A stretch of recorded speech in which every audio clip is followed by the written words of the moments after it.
Pilkada serentak akan segera dilaksanakan. Penggunaan aplikasi Sirekap yang sempat mengundang polemik kembali digunakan. Sirekap dipakai lagi, apakah dijamin tidak kisruh? Untuk membahas hal ini, kita sudah terhubung bersama dengan Komisioner KPU Betty Epsilon dan juga pakar siber Pratama Persada. Selamat sore Bu Betty dan Mas Pratama, apa kabar, sehat? Selamat sore Mas Jamal. Alhamdulillah sehat. Bu Betty, selamat sore. Selamat sore Pak Pratama. Luar biasa, terima kasih Bu Betty dan juga Mas Pratama. Saya akan ke Bu Betty terlebih dahulu. Bu Betty, ini Sirekap pernah menjadi polemik dalam Pilpres Februari lalu dan sekarang ini kembali digunakan dalam Pilkada serentak. Apa yang sudah dikembangkan dari Sirekap sekarang dan apakah sistemnya sudah lebih baik? Ya, KPU sudah memproduksi beberapa sistem informasi ya Mas. Dan salah satunya adalah Sirekap, dan ini Sirekap ini puncaknya karena akan digunakan oleh, kalau sekarang itu ada 400 ribuan TPS, sekitar 800 ribu orang sampai 900 ribu orang untuk pengguna Sirekap, apakah itu mobile, apakah itu web, untuk menjadi alat bantu proses rekapitulasi, penghitungan suara di TPS, rekapitulasi di PPK, lalu berjenjang ke KPU Kota sampai dengan KPU Provinsi, karena ini pilkada. Nah, waktu pemilu tahun 2024 itu adalah kali pertama kita menggunakan Sirekap untuk keserentakan 5 surat suara sekaligus, dan saya rasa secara sistem sudah dapat sangat membantu teman-teman KPPS, PPK, sampai dengan berjenjang sampai di atas, dan sekarang kita juga masih menggunakan Sirekap, kami tidak mengganti namanya, sistem informasi rekapitulasi dari bawah sampai dengan provinsi. Nah, ada tiga jenis Sirekap yang sudah dijelaskan oleh Pak Ketua KPU Indonesia dalam VT Anda. Pertama adalah Sirekap mobile, yaitu Sirekap yang dipakai oleh KPPS untuk apa?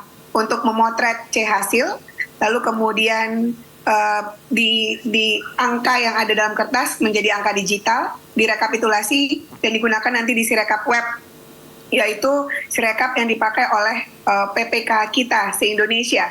Lalu kemudian ada yang kedua, Sirekap web tadi itu sendiri, proses rekapitulasi digunakan di setiap kecamatan dan kemudian nanti juga digunakan oleh KPU Kabupaten Kota dan KPU Provinsi.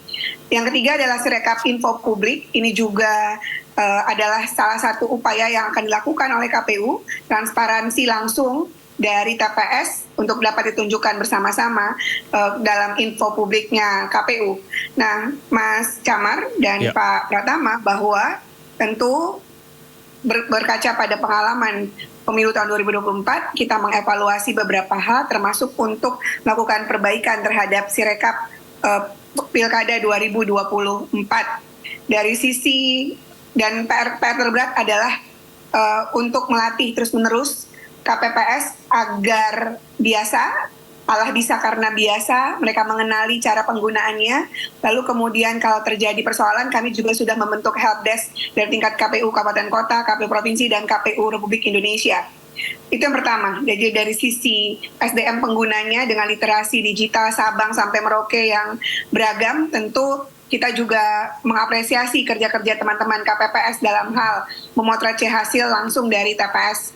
Mereka juga tidak kita siapkan handphone pro bono. Handphone ini menggunakan handphonenya si KPPS. Oleh karenanya ada tips and trick yang sudah kami ingatkan terus-menerus kepada KPPS untuk dapat memotret secara benar. Yang kedua, apakah ada perbaikan dalam Sirekap mobile, Sirekap web yang diproduce oleh Komisi Pemilihan Umum? Ada beberapa hal. Juga kami mengubah formulir, dalam hal ini angka digitalnya tidak lagi tersedia di formulir agar titik-titik tidak kebaca angka. Lalu yang kemudian kami juga menambah aritmatika guard untuk setiap KPPS kita, begitu. Dan pekerjaan menggunakan mesin ini tetap membutuhkan tenaga manusia, khususnya mata, untuk ngecek apakah yang dipotret itu sama dengan angka digital yang kita sudah konversi di sistem informasi rekapitulasi ini. Jadi ada beberapa hal yang sudah kami lakukan, dan yang berikutnya adalah kami sudah melakukan beberapa kali pelatihan kepada Sirekap. Ada beberapa profil yang kami sudah siapkan sehingga mereka sudah kami harap bisa terbiasa. Baik. Yang berikutnya adalah kondisi Indonesia ini di Sabang sampai Merauke, kami sudah menemukan ada beberapa titik-titik tingkat kecamatan maupun TPS yang akses internetnya lemah atau bahkan tidak ada sama sekali. Oleh karenanya dalam hal ini kami juga menyiapkan Sirekap bentuk offline. Ada beberapa potensi Sirekap tidak dapat memotret hasil karena memang ketidaktersediaan handphone di beberapa lokasi. Begitu, Mas. Baik, saya akan ke Mas Pratama. Mas Pratama, dengan melihat berbagai perbaikan yang dilakukan oleh KPU, kemudian juga sistem yang sudah diperbaharui dari sebelumnya, dan saat ini sudah ada 3 jenis Sirekap untuk bisa memvalidasi data. Tanggapan Anda seperti apa? Apa sebetulnya resiko utama atau hal yang paling krusial untuk dimitigasi? Ya, saya pikir KPU cukup bertanggung jawab ya ketika kemarin pemilu presiden terjadi banyak masalah begitu. Kemarin Bu Betty juga mengundang para ahli gitu dan sudah kita sampaikan ya Bu ya di KPU gitu. Bagaimana kelemahan Sirekap yang lama, kemudian apa saran-saran kita supaya Sirekap ini bisa ada perbaikan. Di situ juga ada programmernya gitu, semua stakeholdernya ngumpul gitu sehingga. Dan kita memang semua berharap itu Sirekap ini karena menjadi tulang punggung nanti perhitungan suara walaupun hanya sebagai alat bantu, tapi masyarakat kita kan taunya Sirekap gitu. Ini harus benar-benar diamankan. Ada beberapa hal gitu yang menurut saya pasti sudah diperbaiki di KPU karena nggak ingin keributan-keributan di Pilpres kemarin terjadi pada saat Pilkada begitu, dan saat ini juga kepentingannya saya pikir tidak terlalu besar gitu ya, sehingga saya yakin KPU akan netral dalam hal ini. Kemudian ada beberapa titik yang mungkin akan menjadi celah kerawanan gitu. Yang pertama adalah yang tadi Bu Betty sampaikan bahwa di KPPS itu mereka menggunakan handphonenya masing-masing. Nah, handphone itu ada kemungkinan juga karena kita nggak tahu ya KPPS itu petugasnya apakah dia memang benar-benar jagain handphonenya supaya nggak kena malware, atau misalkan dia jagain supaya dia nggak akses ke situs-situs yang aneh-aneh sehingga handphonenya secure gitu. Nah, itu ada potensi juga yang mungkin nanti ketika moto fotonya jadi rusak atau nggak bisa moto dan lain-lain gitu, atau bahkan merusak aplikasinya begitu. Tetapi tadi Bu Betty sudah menyampaikan ada opsi gitu pengecekan dari human side-nya gitu, dan itu saya pikir bagus sekali sehingga ketika memfoto lembar C1 hasil kemudian ternyata hasilnya tidak sama gitu, bisa dilakukan revisi dengan berbagai macam banyaknya saksi yang ada di situ. Kemudian yang kedua, ketika kita membuat sistem, terutama sistem yang basisnya adalah web gitu, tentu saja ada titik-titik kerawanan yang mungkin gitu nanti akan dimanfaatkan oleh para orang yang tidak bertanggung jawab peretas untuk nyoba-nyoba gitu, sehingga bisa sistemnya dibikin down gitu atau sistemnya dirusak. Oleh karena itu memang penguatan terhadap Sirekap web itu juga sangat penting untuk dilakukan. Pengecekan 24 jam sehari, setiap detik itu harus dimonitor begitu. Karena apa? Ini detik-detik yang sangat krusial gitu, dan saat ini bukan hanya orang-orang yang tidak bertanggung jawab dari Indonesia yang ngincer KPU ini gitu. Semua orang sedunia gitu sekarang ini sentralnya adalah di KPU karena secara histori beberapa kali KPU memang mengalami kelemahan. Oleh karena itu ini kesempatan KPU untuk membuktikan bahwa jagainnya webnya itu benar. Kemudian yang ketiga adalah sistem informasi. Beberapa kali kita juga mendapatkan masalah ketika kita mau view ternyata nggak bisa dibuka karena mungkin servernya lambat atau servernya down gitu. Nah, oleh karena itu pembagian server untuk informasi kepada masyarakat menurut saya juga penting untuk dilakukan. Bagaimana load balancing masing-masing server itu diatur dengan benar gitu, sehingga ketika satu terlalu overload untuk di view dia bisa switch ke tempat lainnya dengan sangat cepat, seamless gitu, sehingga masyarakat tidak memiliki kesulitan untuk melihat hasil dari perhitungan Sirekap ini gitu. Nah, kalau ketiga-tiganya itu sudah benar-benar diantisipasi oleh KPU, tentu saja ini mungkin akan jadi KPU pemilu yang mulus gitu. Masyarakat melihat hasilnya juga enak, KPU juga tidak di challenge terjadi kesalahan perhitungan gitu. Aplikasinya dibuat ada error handlingnya sehingga nggak mungkin lagi satu TPS itu bisa memasukkan sampai juta-jutaan suara gitu, karena maksimalnya hanya berapa tuh 600 plus suara gitu. Nah, oleh karena itu ini semua harus dijagain gitu, dan tim IT yang ada di KPU juga menurut saya ini nggak waktunya untuk tidur gitu, jadi harus jaga 24 jam. Saya pikir itu Mas Camar. Oke, baik. Saya akan ke Bu Betty kembali. Tadi apa yang sudah disampaikan oleh Mas Pratama bahwasanya security ini sangat penting sekali. Tadi juga disinggung bahwasanya masyarakat apakah bisa mengecek secara langsung, secara real time untuk Sirekap yang ada. Bisa Anda tegaskan kembali, Bu Betty? Bu Betty? Justru Sirekap akan memotret hasil yang besar itu Mas, dengan tally dan kemudian huruf dan angka. Dia akan memotret hasil yang ada di TPS yang sudah disaksikan sama-sama oleh KPPS, saksi, pengawas TPS, justru dan kemudian bisa masyarakat lain juga bisa menyaksikan sama-sama proses penghitungannya. Lalu kemudian masyarakat sendiri juga bisa potret hasilnya di setiap TPS, tetapi untuk kepentingan publik, KPU dengan kebijakannya dalam hal ini Sirekap sebagai alat bantu akan memotret hasil itu Mas. Jadi dipotretlah hasil itu nyampe nanti ke infopublik.kpu.go.id. Nah, oleh karenanya ketika nanti info ini tersampaikan di webnya KPU, publik bisa ngecek benar nggak ya foto yang terkirim itu adalah hasil yang ada di TPS saya. Demikian juga bisa saksi atau pengawas TPS.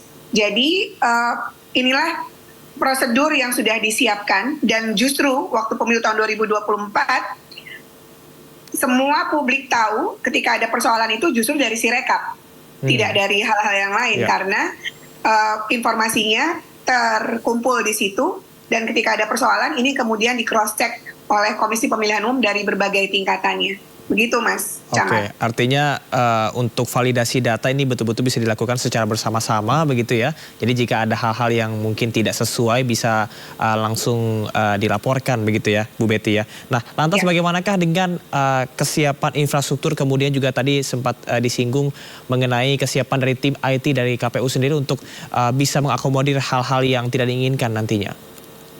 Ya, saat ini kami sudah menyiapkan helpdesk se-Indonesia dari berbagai tingkatan. Jadi teman-teman operator baik dari tingkatan KPU Kabupaten Kota, KPU Provinsi, PPK, PPS, dan juga KPPS nanti sebagai user itu harus standby ketika teman-teman KPPS itu mungkin mengalami kesulitan cara guna Sirekap ini. Lalu kemudian selain helpdesk, tentu dari kesiapan infrastruktur dalam hal ini Pak Pratama juga tahu bahwa alhamdulillah kami dibantu oleh banyak pihak dalam hal ini tim Satgas Siber keamanan siber Komisi Pemilihan Umum begitu, dan mudah-mudahan bentuk tektokan kami, bentuk komunikasi kami yang secara langsung itu bisa menutupi segala upaya. Dan kita tahu bahwa tidak mungkin tidak diserang ya, dan Mas Pratama juga suka saya tanyain, Mas Tam ini gimana begitu, untuk kemudian menjaga apa-apa yang dimiliki oleh negara ini yang disimpan lewat Komisi Pemilihan Umum termasuk untuk form C hasil kita, Mas. Oke, baik, untuk bisa menjaga form C hasil begitu ya. Saya ke Mas Pratama. Mas Pratama, salah satu hal yang ini juga ramai diperbincangkan oleh masyarakat terutama di media sosial adalah berkaitan dengan penggunaan server lokal dan juga server asing. Ini seperti apa, Mas? Ya, jadi memang kita punya aturan hukum ya yang mewajibkan untuk lingkup pemerintah itu meletakkan data Indonesia, orang Indonesia, server Indonesia, data-data orang Indonesia di server Indonesia begitu. Nah, ketika kita ngomongin masalah server ini kan penyedia lain-lain bisa dari dalam negeri, bisa luar negeri kan ya gitu.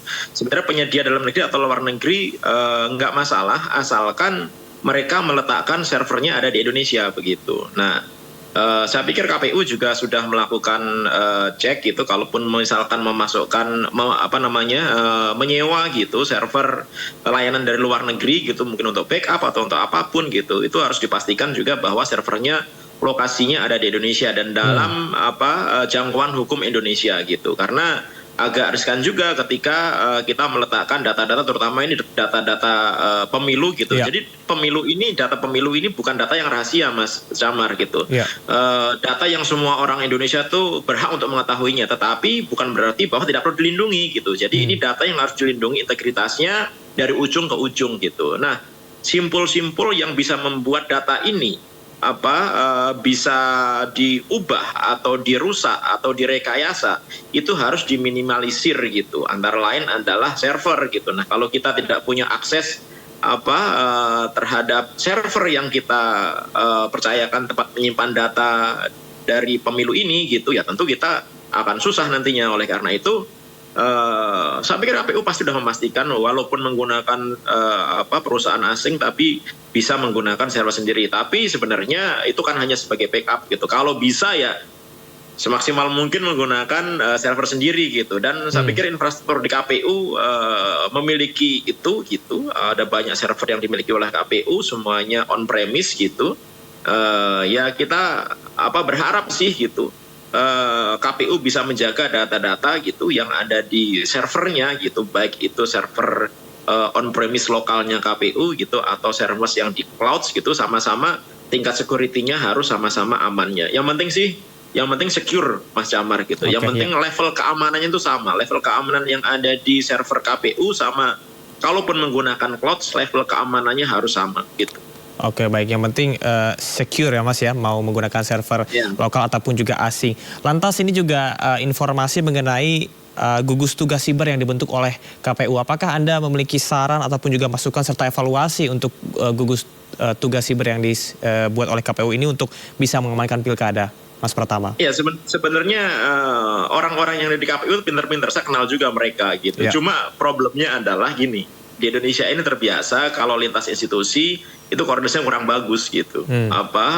Kadang-kadang di lapangan mereka suka konflik, merasa bahwa ini saya nih yang nemuin nih, saya yang lebih berjasa nih gitu. Nah itu mungkin hal seperti itu yang nanti perlu dicairkan gitu. Itu kalau misalkan timnya Satgas KPU itu benar-benar cair, guyup, rukun gitu ya. Wah ini luar biasa, tim yang sangat kuat sebenarnya di KPU gitu. Artinya menurunkan ego begitu ya Mas? Mereka saling ego sektoral, semua mau sendiri-sendiri gitu. Ketika ada temuan mereka maunya nemuin sendiri gitu, nggak mau sharing ke yang lain. Nah itu yang nanti akan bahaya tuh. Jadi banyak orang, banyak institusi, tapi nggak jadi satu gitu. Nah itu saya pikir tugasnya KPU lah itu ya nanti ya gitu, untuk menemukan terutama di level teknis.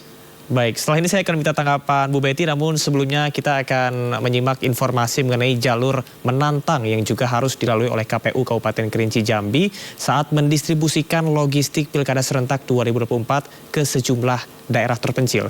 Meski terhalang jarak dan medan yang sulit dilalui, namun tak menyurutkan petugas untuk memastikan surat suara terkirim dengan tepat waktu.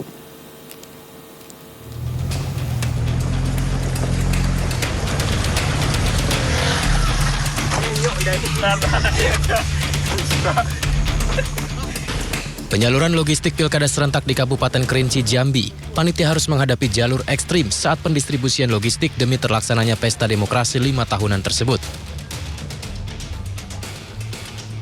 Perjalanan distribusi logistik ke lokasi terpencil ini diangkut menggunakan mobil double gardan dan sepeda motor off-road, terutama untuk 3 TPS di 3 desa Kecamatan Siulak Mukai yang masuk ke dalam kategori daerah terluar, terpencil, dan terjauh di Kabupaten Kerinci. Setelah menempuh jalan ekstrim berlumpur dan jalur perbukitan terjal selama 7 jam perjalanan, akhirnya petugas berhasil mencapai lokasi di 3 desa tersebut. Karena jarak tempuh serta waktu tempuhnya cukup jauh ya. Bisa sampai 6-8 jam. Kita memastikan bahwa seluruh logistik ini harus sampai, makanya kita fokuskan di awal di Kecamatan Solomukai, itu ada 3 desa. 3 desa terdiri dari 3 TPS. Logistik disimpan di kantor desa dan melanjutkan perjalanan ke desa Pasir Jaya serta Sungai Kuning. Bahkan petugas harus bermalam di desa tersebut sebelum kembali esok harinya. Dalam pendistribusian logistik Pilkada Serentak ini, KPU bersama Bawaslu dan anggota TNI Polri ikut mengawal proses pendistribusian. Dari Kabupaten Kerinci Jambi, Kapior Gandhi, iNews melaporkan.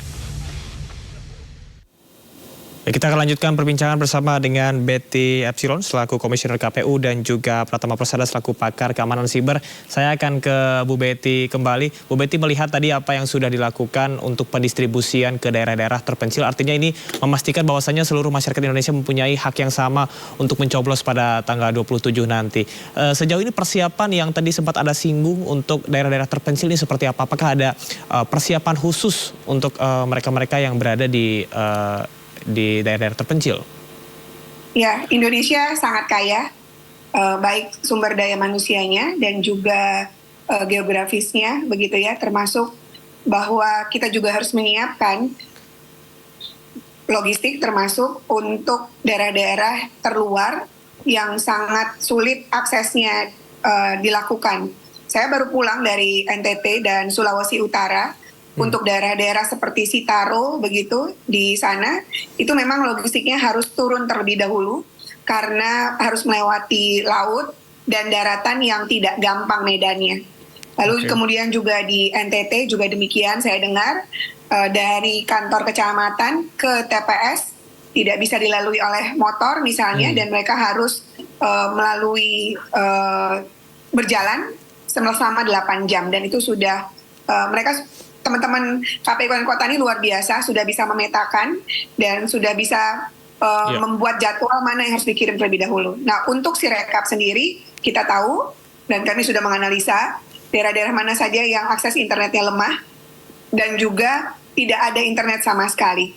Misalnya di daerah Papua Pegunungan, Papua Tengah, kami sudah mendengarai bahwa di sana juga untuk penggunaan Sirekap pasti di bawah rata-rata, karena kondisi lapangan di sana juga masih belum memadai untuk internet yang tersambung kepada KPPS. Tapi untuk tingkat PPD-nya, tingkat distrik atau tingkat kecamatan, kami sudah menyiapkan Mas Sirekap ini dalam bentuk online dan juga bisa Sirekap digunakan dalam bentuk offline.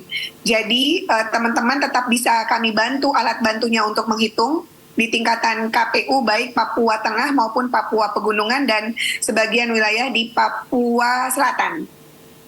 Nah, pelatihan ke mereka tentu menjadi lebih berbeda karena fokusnya tidak ke online tapi fokusnya kepada offline. Tetapi tidak bisa kita paksakan bahwa akan ada potret C hasil di beberapa lokasi di Indonesia karena memang KPPS sendiri tidak punya alat bantu handphone itu karena internetnya tidak ada. Tapi nanti pada posisi Sirekap naik ke pemungutan rekapitulasi naik ke PPK, maka kami juga sudah menyiapkan plan B-nya agar mereka bisa membantu memotret di situ dan kemudian nanti bisa dikirim ke server kita. Baik, artinya sudah disiapkan mitigasi dan juga sejumlah plan untuk bisa mengamankan Sirekap ini. Saya akan ke Mas Pratama melihat apa yang sudah dilakukan dan dipersiapkan ini seperti apa. Atau mungkin Anda memiliki pandangan tersendiri apa yang perlu dilakukan untuk secara khusus begitu untuk daerah-daerah terpencil yang tidak ada internet? Ya, gini Mas, kita ngelihat nih yang dilakukan KPU ribetnya minta ampun nih gitu. Ngurusi ratusan ribu TPS begitu. Dengan orang yang bermacam-macam, dengan kondisi yang bermacam-macam, itu nggak ada yang standar gitu. Saya pikir kita harus mengapresiasi sih. Saya aja salut ini sebenarnya, salut Bu Betty saya gitu. Karena ini kerjaan yang nggak semua orang bisa melakukan begitu. Sehingga saya pikir selama itu masalah-masalah teknis yang tidak berhubungan dengan manipulasi suara, saya pikir kita harus memaklumi gitu bahwa memang ada kendala teknis di sini. Tidak semua daerah di Indonesia ini memiliki internet yang cukup begitu, dan ini juga problem, peringatan juga untuk pemerintah bahwa internet itu sebenarnya haknya masyarakat gitu, wajib hukumnya pemerintah kita memberikan akses internet ke semua orang yang ada di Indonesia ini dimanapun dia berada begitu. Tapi karena masih belum ada, ya tentu ada berbagai macam cara yang tadi Bu Betty sampaikan gitu, dan itu butuh proses, nggak bisa langsung di-upload gitu, karena nanti dari TPS tentu saja mereka harus ke tingkat distrik, kecamatan gitu yang ada internetnya baru bisa upload gitu, sehingga membutuhkan waktu. Dan saya juga yakin gitu handphone petugas KPPS yang ada di daerah gitu, terutama daerah terluar dengan handphone yang ada di kota tentu akan beda gitu, sehingga kemampuan untuk memfoto gitu juga mungkin akan beda karena ini tergantung dengan kameranya Mas Jamar gitu. Semakin bagus kameranya, semakin bagus speknya, tentu hasilnya akan semakin mudah untuk dibaca oleh sistem Sirekap ini. Tapi kalau hasilnya itu buram gitu, orang aja susah lihatnya, ya tentu Sirekap juga akan susah bacanya gitu, sehingga dibutuhkan waktu lebih lama untuk melakukan rekapitulasi gitu. Tetapi saya yakin nanti semuanya akan selesai pada waktunya begitu, sehingga mungkin sekarang kita memberikan waktu kepada KPU gitu untuk menyelesaikan tugasnya sambil kita mengamati. Kalau misalnya ada kekurangan tinggal kita sampaikan begitu, tapi jangan menghakimi karena memang kerjaannya sangat berat sekali ini gitu. Dan saya yakin sih dari beberapa kali saya ketemu Bu Betty ngobrol dengan teman-teman KPU gitu, mereka nggak ada muatan politik mau menangkan siapa, nggak ada gitu, sehingga ini benar-benar tulus dilakukan supaya proses pemilu ini bisa berjalan dengan aman dan damai. Saya pikir sih itu, Mas Jamal. Baik, dalam proses pemilu tentunya ini kita melihat bahwasanya KPU sudah mempersiapkan sistem ya bersama dengan pemerintah. Sebagai closing statement mungkin bisa dari Bu Betty terlebih dahulu, apa harapan dan juga mungkin pesan kepada masyarakat untuk sama-sama kita bisa mengawal pilkada serentak ini berjalan dengan aman dan lancar. Silakan Bu Betty. Pilkada ini milik semua, milik rakyat Indonesia.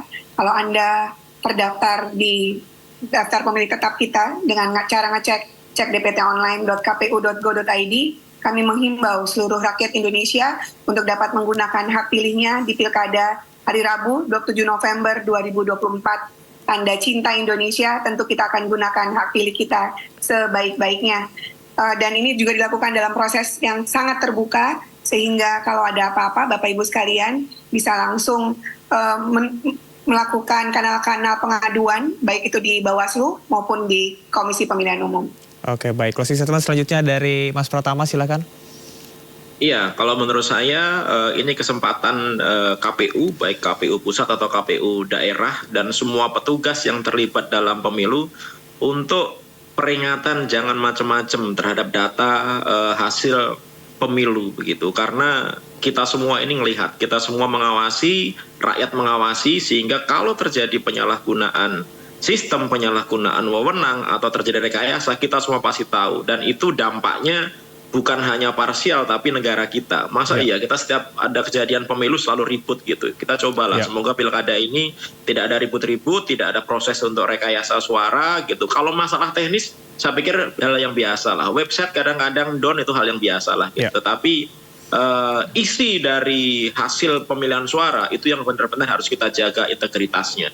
Saya pikir itu tanggung jawab kita bersama, KPU, kita bersama juga ikut ngawal gitu. Kalau kita menemukan sesuatu hal yang kira-kira celah keamanan di KPU, jangan digunakan, jangan digunakan untuk menyerang, melemahkan, informasikan kepada teman-teman di KPU karena pasti akan ditanggapi dengan baik. Saya pikir itu, Mas Jamar. Baik, ini kita bisa garis bawahi tanggung jawab kita bersama, dan tentunya kita berharap bahwasanya apa yang sudah dipersiapkan oleh KPU juga didukung oleh masyarakat yang juga jeli dan juga semangat untuk melaksanakan pilkada, dan juga melihat bahwa pilkada ini adalah pesta demokrasi yang perlu diawasi dan juga tanggung jawab kita bersama. Terima kasih kepada Bu Betty dan juga Mas Pratama. Sehat selalu. Terima kasih atas informasinya dan bincang-bincang pada sore hari ini. Selamat beraktivitas kembali.